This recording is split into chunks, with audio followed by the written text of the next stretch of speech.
Ишкердик жигердүүлүктүн индекси же башкача айтканда PMI экономиканын өнүгүү абалын жана динамикасын реалдуу убакытта чагылдырган көрсөткүч. Респонденттер болсо ишкер чөйрөсүнүн өкүлдөрү.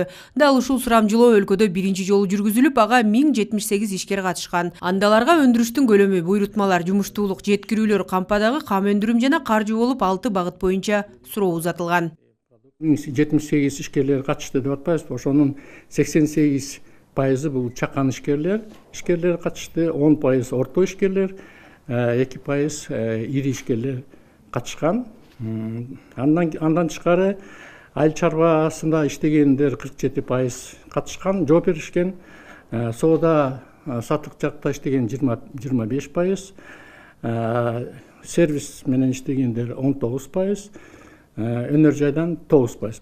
Өндүрүш аспекти боюнча ишкерлердин 48% өндүрүш көлөмүнүн көбөйгөнүн белгилесе, калганы баштагы калып менен туруктуу иштеп жатканын билдиришкен. Ал эми финансы компоненти боюнча изилдөө маалыматтары акыркы 6 ай ичинде каржылоо зарылдыгын көрсөткөн. Деги эле PMI сурамжылоо бир топ өлкөлөрдө ай сайын өткөрүлүп турат. Камбарата ГЭС 1 боюнча каражатты издеп табылып атат. Андан тышкары Кытай, Кыргызстан, Өзбекстан жана башка жакка чыга турган темир жол. Мына бүгүн өзүңөр билесиңер, Кыргызстанда 3 автомобильный завод ачылып, өзүнүн продукциясын чыгарып атат.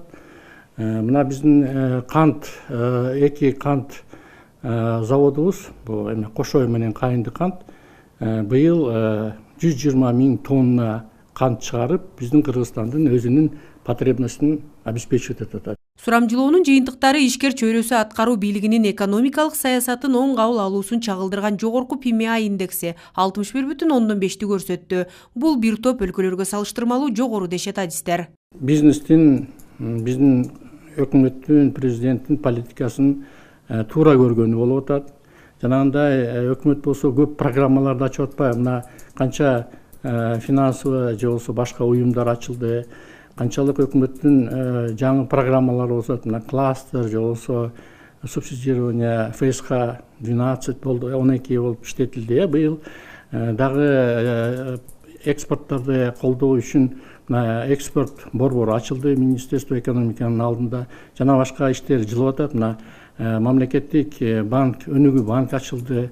Инвестициялар тартып келет. Ошонун баары ушул результатка таасир этти да. Кепилдик фонд башкармалыгынын төрагасы Малик Айдар Абакиров сурамжылоо ар бир 3 ай сайын жүргүзүлүп турарын билдирди. Акмарал Сабатар, Адилет Эшкожо, Ала Тоо 24.